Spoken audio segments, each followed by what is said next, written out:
Hurmatli obunachilarimiz, Avtoshopdan yana bir mashinamizni reklam etamiz do'stlar. 2020-yilda ishlab chiqarilgan mexanika korobka Cobalt mashinamiz do'stlar. Krasinaga kelsak 100% radnoy. Absolutno radnoy mashin. 4 tane toza balonlarni hozirgina qo'ydik mana. 4 balon olgan odam hesmesin deb paket balon bosib berdik mana 4 tane do'stlar. Mashinning motor xodoyinda hech qanday ish yo'q. Krasi absolutno 100% radnoy. Даже chaqa chuqalar ham yo'q. Salon holatlarini ham ko'rsatamiz do'stlar. Probegini ko'rsatib bering. 72 ming o'tibdi do'stlar. 72 ming tekshirib olasizlar. Ikkinchi pozitsiya mashin 7 polik chexollar qo'yilgan.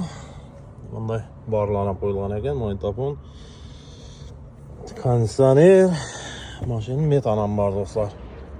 Narxini keladigan bo'lsak, narxini 125 milyon bo'lsa berib beramiz buni. 125 milyon so'm 2020 hamma detayl mexanika korobka Cobalt chokasi. Avtokrediti olaman desangiz do'stlar 17 milyon 800 ming so'm bilan chiqadi. 17 milyon 800 ming so'm оформлениyangiz отдельный bo'ladi. Mashina Avtoshop Gurlenda turadi do'stlar. Avtoshop Gurlenda turadi. Mashina kelib bemalol ko'rib qaytib qilsangiz bo'ladi. Naqd pul bo'lsa shunday yana kelishamiz hozir.